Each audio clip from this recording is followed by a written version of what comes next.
Hello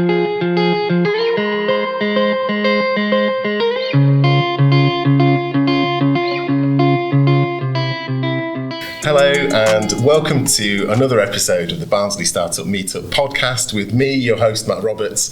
With me today is a very special guest, Pete Hopton, who Business Insider described as Sheffield's most prolific entrepreneur.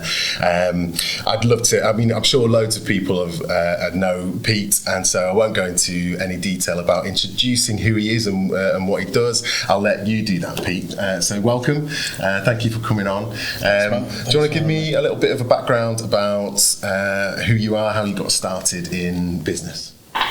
Oh gosh, how you get started in business.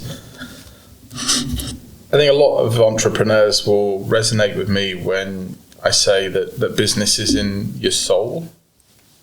That it's almost like it's been given to you, and you're. So when I was at school, I was a kid, and I really liked computers. I liked electronics. I ended up doing my GCSE in electronics 2 years early, and I was building computers for the teachers at school. So my first business was building computers for the teachers at school, and I used to buy these micro-mart magazines and figure out the best components and work with the teachers to put the computers together. And they'd have a nice computer, and I'd end up with £50 as my net profit off each build. And still cheaper than research machines. Oh, absolutely, absolutely. Then I got to uni. Now, my dad was in the forces, right? So I lived all over the world. I lived in Germany. I lived in the United States, and I lived a little bit in the UK. I might sound British, but I'm really quite American. Okay. And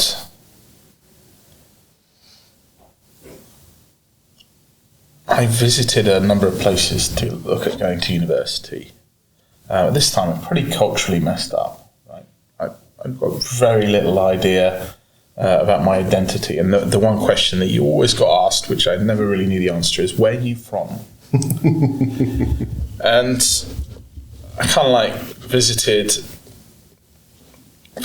Cambridge, I visited Warwick, I visited York, Sheffield, Leeds, Manchester, UCL, and Sheffield just stuck with me. There was something magic about it. I wanted to go back. I didn't want to go back anywhere else.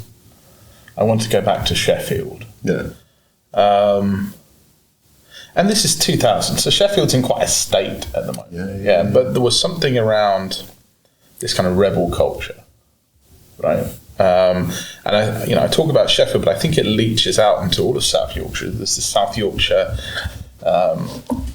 keep South Yorkshire rebel kind of thing. And I decided that Sheffield was the place for me. Okay.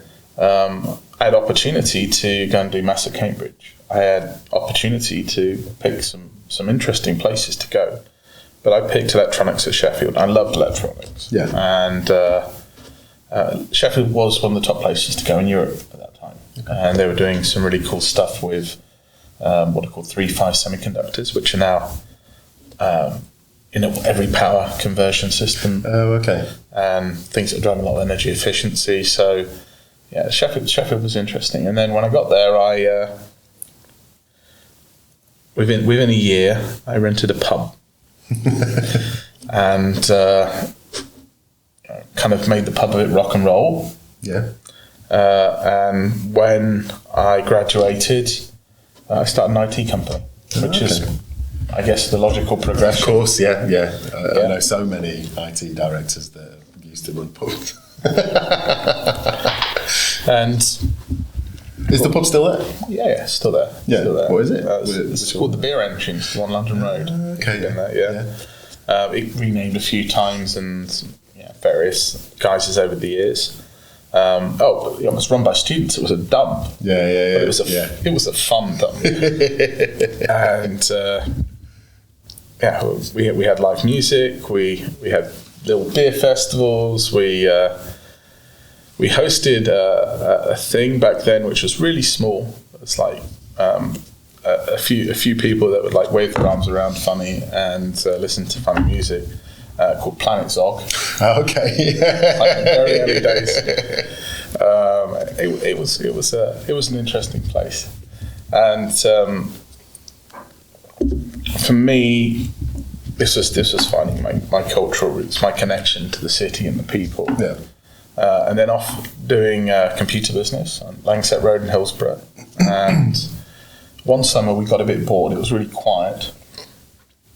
And in what I would say it for me feels like the done thing. Yeah. In Sheffield and South Yorkshire, in a quiet summer when you're a bit bored, muck about making things. And you hack things, and you do some fun stuff. Yeah. And we hacked together things like face detection, power management for the computers. Okay, yeah. Filed a patent on that.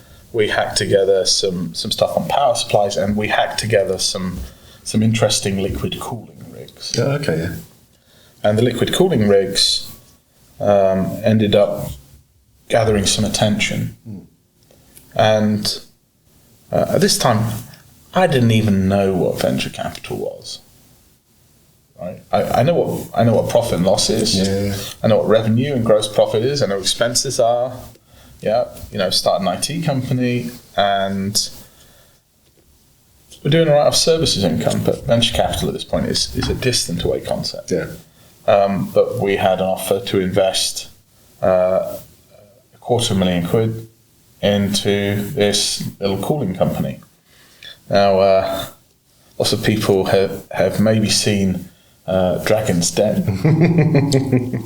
Absolutely. Back then, Dragon's Den was not really on my radar as such. But when we went to a conference, they wanted us to pitch this cooling tech to Dragon's Den. And, well, we'd received investment in it. So we pitched the face detection, power management stuff.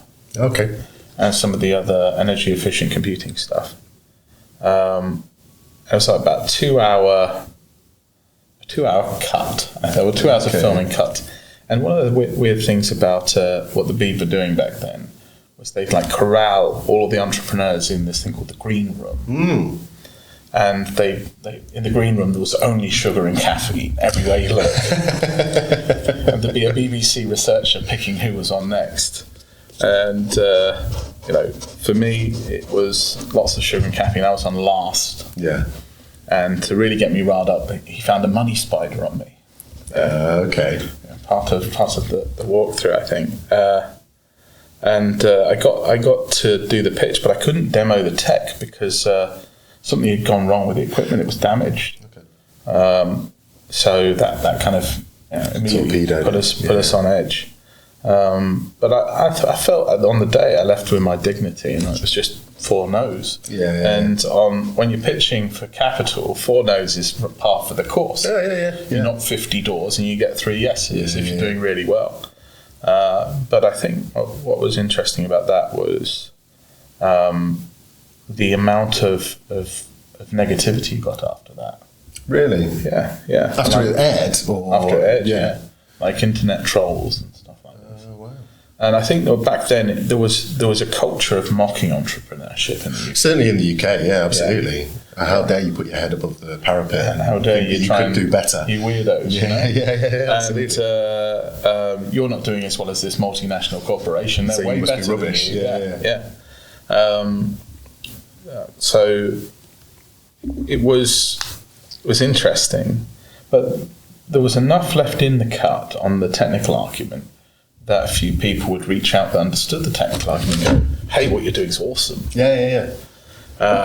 These guys don't know what they're talking about. And that was kind of the silver lining from that. And I ended up meeting my mentor from that, which was quite cool. A guy called Mike Briarcliffe. And he also mentored like loads of other entrepreneurs, and he found out how many he mentored when I went to his funeral. Right. Okay. And met some of the other entrepreneurs that he supported, so.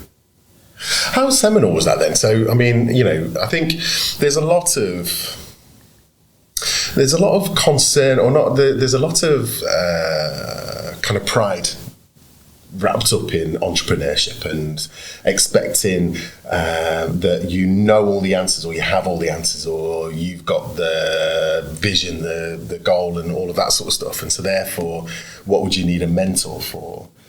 I'm kind of the other way around. I think that actually you seek mentorship for where you recognise that you're deficient, right? And accepting that you are deficient, because everyone is, right? You know, accepting that you are deficient in certain areas is the first step. So was that something that you were looking for? Were you looking for a mentor at the time, or was? Yeah, I think so. Yeah. I think I was always interested in the support of people that had some experience in a particular area, and also guide thinking, guide decisions. I think the best entrepreneurs have councils of advisors, people they call upon. And anything less than that is utterly foolish. Yeah, absolutely. And, you know, rookie founders get screwed. That's what Julie Mayer said to me the other day. She was a prolific venture capitalist. And she still is. I went visit her in Zurich.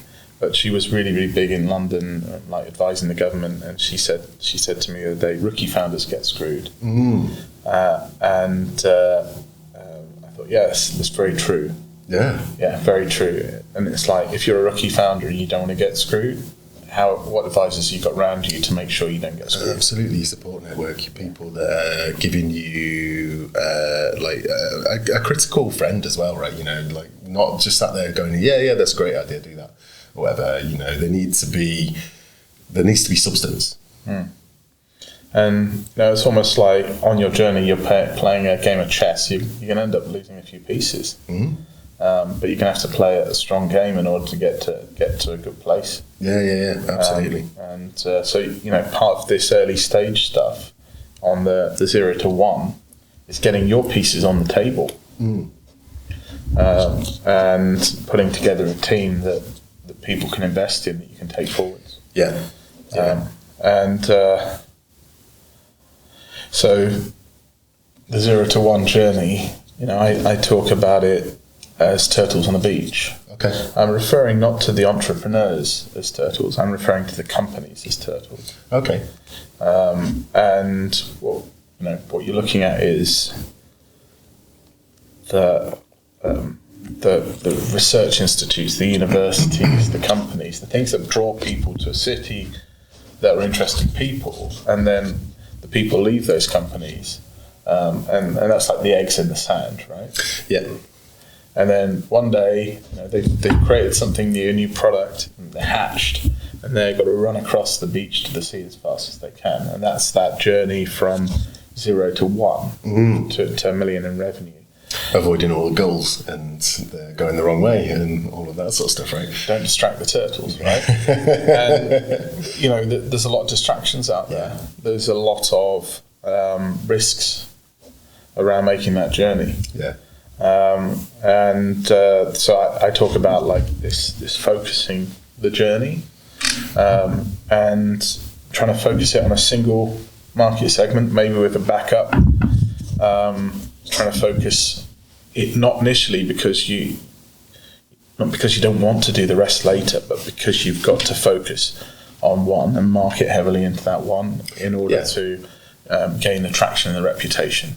Yeah, absolutely. And it's got to be, you know, I can't remember it's like a Venn diagram, isn't it? Where you kind of go through all of your different potential customers, potential markets. Are they accessible? Have they got money for it? And all of that sort of stuff, right? I like to go about it a little differently. I like to look at, okay, what's the value that you're delivering to that market? Yeah, okay. So that gives you the upside, the LTV that's going to be related to the value of delivery. Got you. Okay. And then I like to look at the resistance to adoption. And resistant to adoption, you might have a market that's got money, that gets value, and so on and so forth. But they might all be late adopter personality types that are absolutely not willing to change. They've been doing it this way for 200 years. Yeah. How are you going to make them change? Absolutely. And when you look at different personality types, there are personality types that are early adopter personality types. There are ones which are like later adopter personality types. And you can kind of say, well, within a given decision, have I got lots of early adopter personality types, or have I got later adopter ones? And you can look at what's the resistance to a decision going to be. And that will give you an idea of how long your sales cycle is going to be and how many early adopters you're going to have in that market. But the other thing is people that are willing to change usually put out signals indicating they're willing to change. And they put these signals out onto the internet because they do Google searches. Of course. And they stick things on Reddit and they ask questions on Twitter.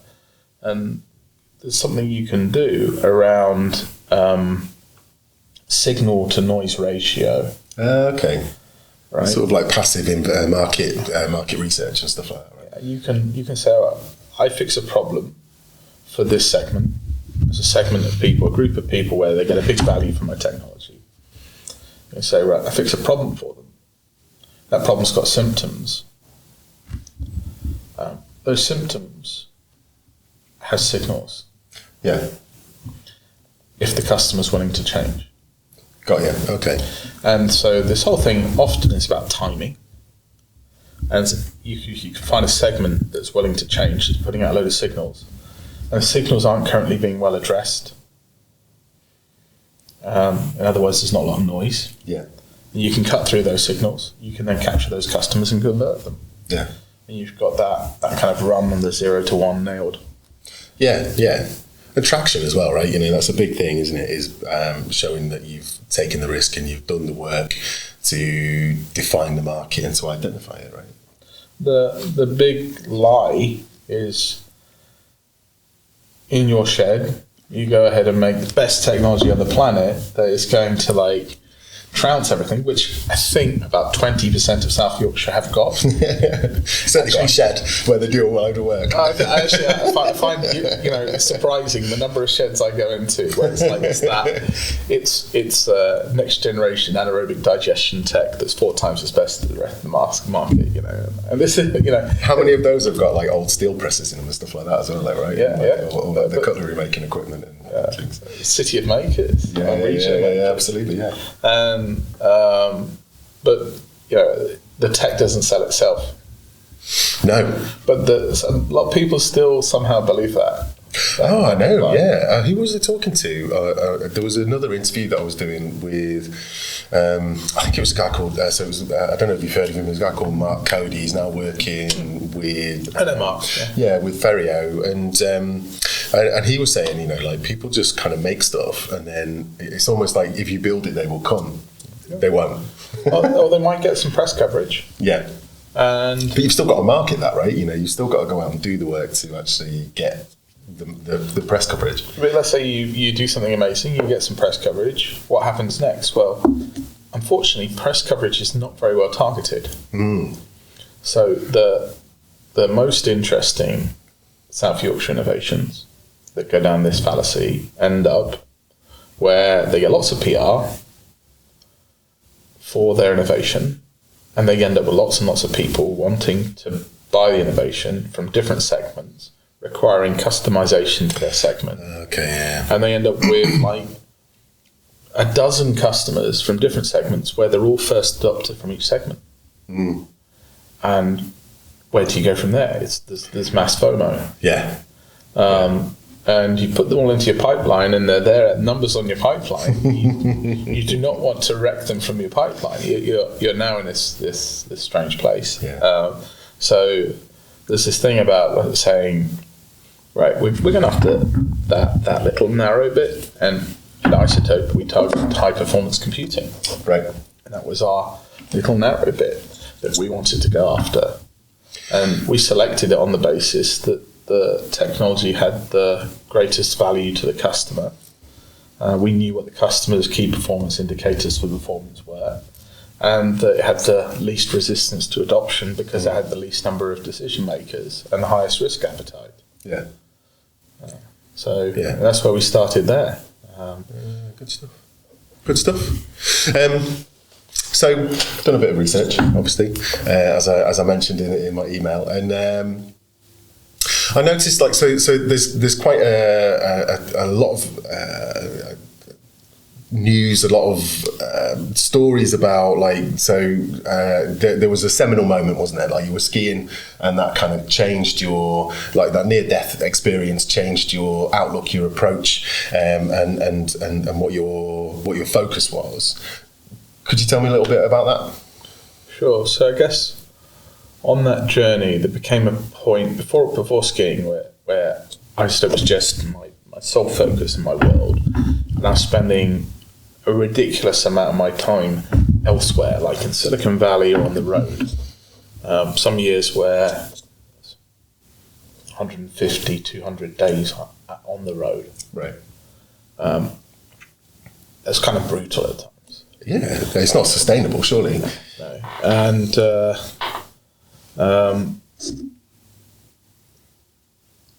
that started to change at one point. I ended up doing a lot of work on something called EUREX, European Exascale Supercomputing Program, and I was one of 4 of the leaders there, the one in charge of hardware infrastructure, innovation management, and commercialization. That was quite cool because I'm going around Europe and there's all these university departments and institutions of great tech looking at how they want to commercialize, and that's where I came up with the ValRes framework, this approach of focusing on value and resistance. It's 2019. This project has suffered a bit from Brexit, 60% British. It's a European funded project. Yeah. I'm out in Tahoe skiing and having some fun. There's a new run that's opened up, and I didn't know it's a new run opening up. I thought it was the run next to it that I normally go down. I'm skiing down to this like mid-mountain hut which has the bar and the restaurant in order to meet up with a friend to do some skiing with him that day. And I'm a good skier. I've skied since I was a kid. Yeah. And I went down this run at speed. Fresh wax, fresh edge on the skis. Nice. Fresh groom on the run. I have this little app on my phone called Ski Tracks. Uh-huh. It's telling, I looked at it afterwards, I was doing 49.8 miles an hour. Yeah. Okay. On 2 short planks of wood. With very little protective clothing. And if you've ever been to Tahoe, the off-piste snow there is like cement. Oh, is it? It is. Right. And I'm going down this run, carving my toe. It feels like you're a train on rails, because of the effect of those edges digging in and that speed. And I end up hitting some crud. Okay. I wasn't expecting, because I'm going straight, and the run takes a hard right. Okay. And at this point, I'm going so fast that there's nothing I can do. You're a passenger, right? I'm a passenger, and kept going that way. The subsequent drop, which I can't tell you how much it was, but the subsequent drop and landing took the heel bone in my foot and broke it into 3 pieces. That's my left foot, and I have to wear these shoes with a nice big load of cushioning because of the damage that I've done to my heel. You can't, can you repair that? Or is it a case that it's just kind of you've got bone floating around in your they tried to stitch it all together, but does it all go together nice and smoothly? And then the eject took out my femur, like a bit of a twisting motion, and then I rolled until I eventually came to a halt. And I was lucky enough that whatever damage was done didn't screw up an artery or and take me out properly. But I did end up with a load of blood clots going to my lungs. Right. So that happened about 10 a.m. By about 6 p.m. I was in surgery. Wow. Over the next 4 months, I had about 3 times where I was about 30% from death. Wow.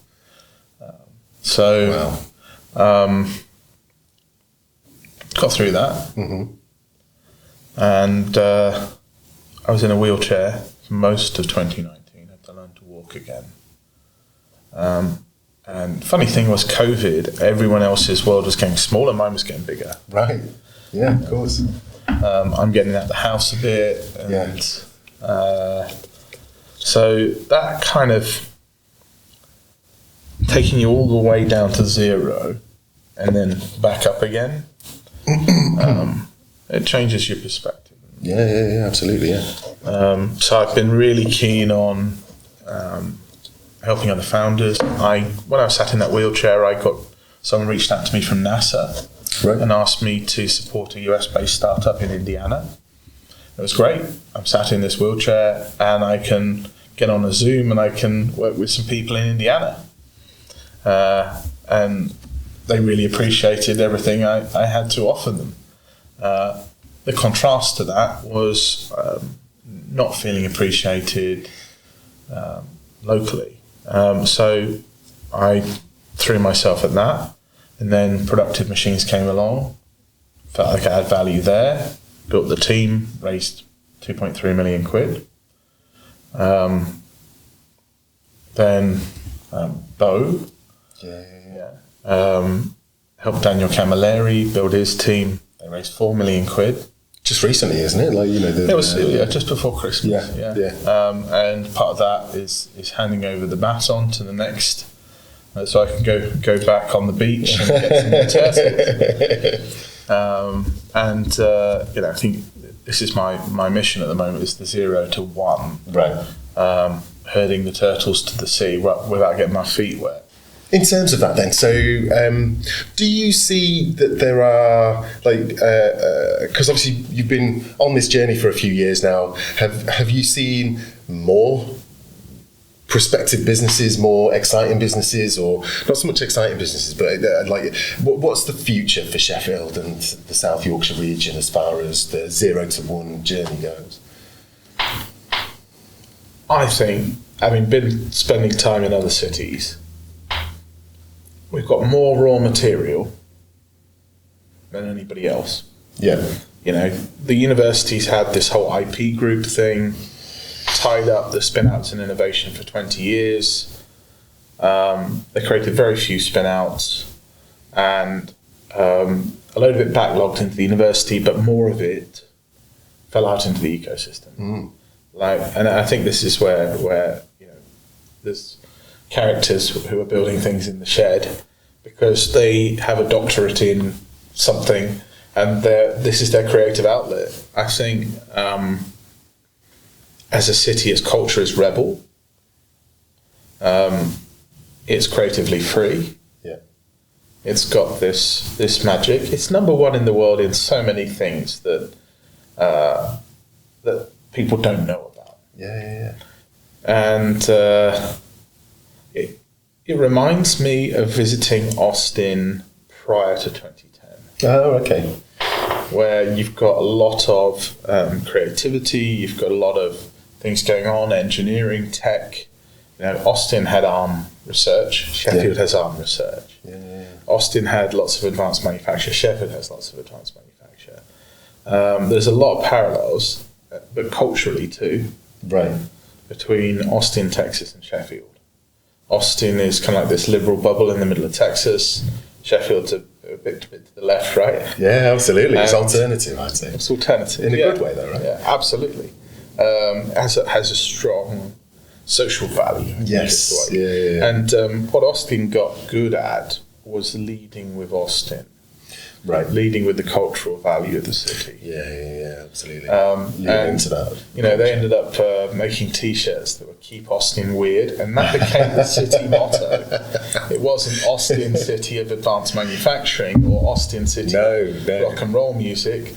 They even got, I think, that at one point they were the live music capital of the United States was one of their slogans. They just got to "Keep Austin Weird," and then boom, everybody got behind it. And Austin went nuts. Brilliant. I mean, there was some economic factors driving it too, but most of the economic factors were around the tech they had, the research, the companies, and the cost of living. Tax rates as well were beneficial. But that, I feel Sheffield has all the raw ingredients, and South Yorkshire along with it. Yeah. You've got actually a surprising number of people with wealth. But it's not flashy, cost of living's low. Yeah. You've got... but it's typical Yorkshire wealth, right? Yeah. Yeah, but like more per capita than most cities in the UK. In fact, I think all cities in the UK, aside from the City of London, if you ask ask some people at Coots, and no one has a Coots card. They all use their normal. Oh yeah, got you. Santander card or whatever. And High Street Bank card. But I think there's something around.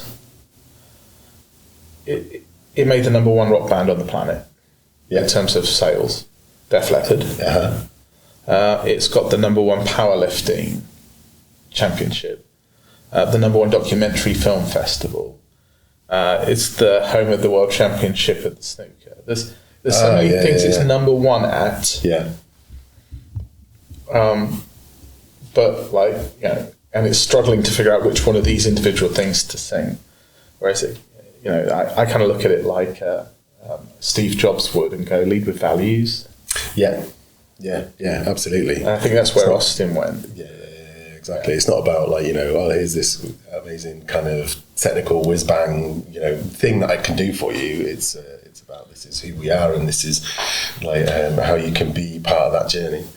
And so I think if Sheffield get behind its values, all the people will get behind that. And then Sheffield could go to the moon,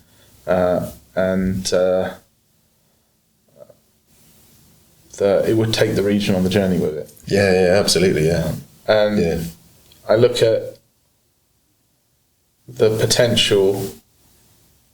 When I go to London, there's loads and loads of startups, but a lot of it's fluff.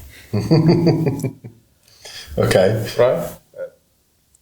You go to Sheffield, even the ones that look like fluff, you do a little bit of digging and it's like, there's diamonds in here. There's something substantial. It's like when I was having a chat with Gary Neville, and he was saying, it's like founders and startups and even smaller businesses, just generally businesses in South Yorkshire and Sheffield.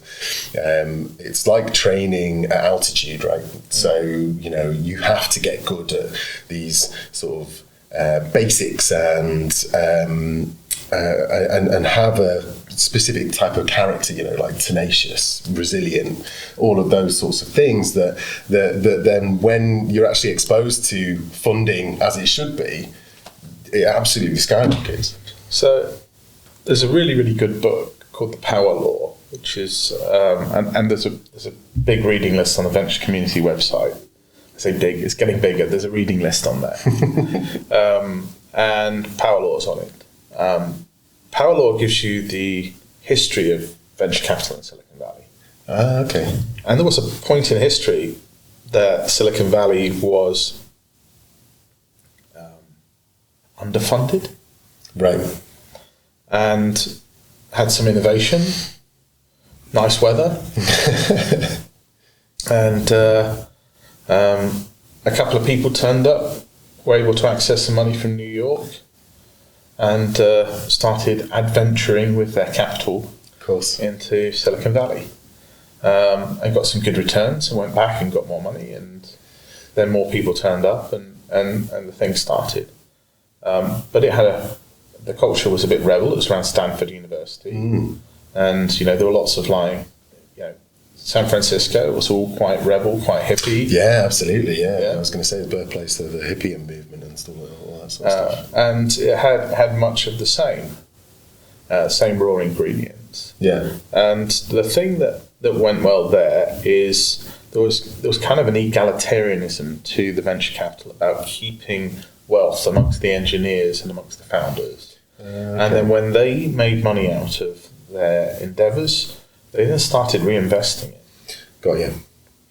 And that then drove Silicon Valley to what it was today. But one of the things about that book is when you look at the mindset that the venture capitalists were adopting, it was, we're investing in outliers because people that aren't outliers have a common perspective and will encounter a perspective that lots of people are thinking about at the same time, and it would not be interesting. It would not be the next billion-dollar company. Which leans into that whole neuro difference thing, right? Exactly. And, you know, the philosophy there was the weirder the better in terms of the founders. And then the game becomes one of building a team around that reality distortion field, that difference in perspective and belief, and trying to quickly validate that perspective. Yeah. And reduce the uncertainty associated with that perspective. And like, so that is that early journey is about how you ride that weirdness, the weirder the better, which was Benchmark Capital's motto, I think. Yeah. And Sequoia had similar sort of mindsets and outlook around finding amazing founders doing amazing things. Yeah. But a big part of this was outliers. Right. And difference in perspective. So, you know, one of the things is if you have that outlier personality, they already don't fit into the social norms. Yeah. So they already have a number of the traits that Gary was citing. Yes, yeah, because they've already had to have social resilience around their difference. Just to get along in life, right? You know, just to kind of make every day work. And we might have stamped a few labels on them. You know, actually, I find a lot of people haven't figured out how to understand themselves yet. Yeah, absolutely. But then it's about, as you were also saying, learning your weaknesses to be able to bring forward your team. Yeah. And one of my favourite authors is Terry Pratchett. Yeah, I'm just listening to The Colour of Magic on the way into, like, in the car at the moment. It's brilliant. I've always been a fan of Terry Pratchett. I listened to Nation, which I've never heard of before, but I listened to that the other day, and that was one of his children's books. Technically, one of his children's books, but brilliant, absolutely brilliant. And I really love Terry Pratchett. So my dogs are named after Terry Pratchett characters, and this kind of stuff. I end up finding myself in a rebrand scenario for Ampere, and I decided to name it after a tuin. The world turtle. The world turtle, yeah. And my turtle's story on the beach. So it kind of ties together a little bit. We won't go into the Big Bang theory.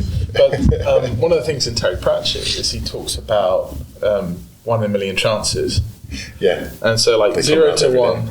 0 to 1, it happened 9 times out of 10. And so 0 to 1 is this 1 in a million chances. It's this impossibility. But, you know, if you take Terry Pratchett economics, it's like magicians have discovered 1 in a million chances happen 9 times out of 10. And the reason is you need the right magic. What is the right magic? And of course he's referencing things like Tolkien and Lord of the Rings and like, you know, this ragtag fellowship of oddballs and weirdos and unlikely characters that somehow come together and work as an effective team. And you know, for me, this is the startup. The startup journey. It's this 1 in a million chance that with the right magic happens 9 times out of 10. So like my job then becomes about putting together the fellowship of that startup, that ring. And making sure that they've got the right magic. Of course. As we were talking about last night, and so I already know that you're expecting this question, but I always have to ask it as part of the podcast. Pete, what's your favourite sandwich? No, what's your ultimate sandwich? I almost got it wrong. What's your ultimate sandwich? Ultimate sandwich? Well, for starters, it has to be gluten-free. Okay. My niece makes amazing gluten-free focaccia bread.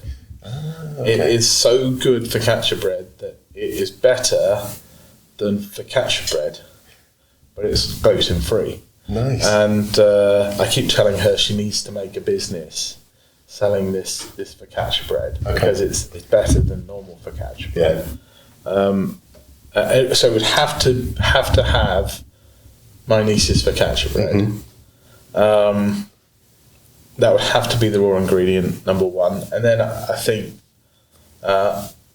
some pastrami. Lovely.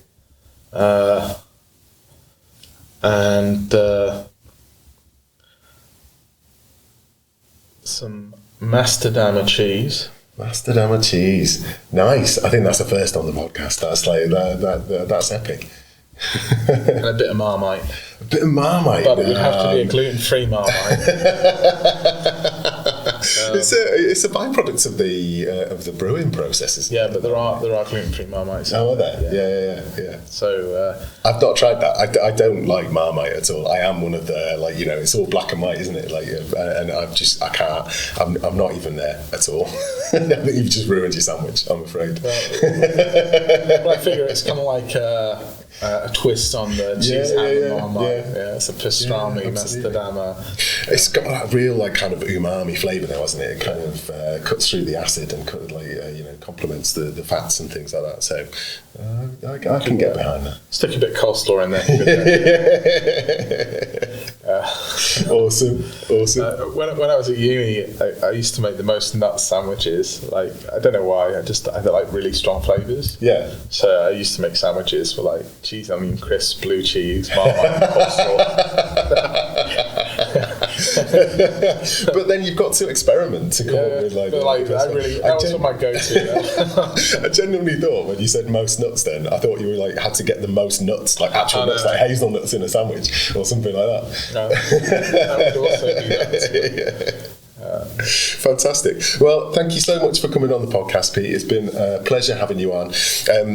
The startup meetups, the Barnsley startup meetups, are every second Thursday of the month. Here at the DMC normally, so keep your eye out on Eventbrite. Pete, through his venture.community community, has a bunch of events coming up over the next few months as well. So I'll pop the links for that down in the description. Should we do a quick brief on it? Yeah, absolutely. Please do. So on the 21st of February 2025, we have the Sheffield Investor Tour. We've got investors coming from the US, from Germany, from throughout the UK, maybe some other places further away, to see founders in Sheffield, listen to pitches, meet, network.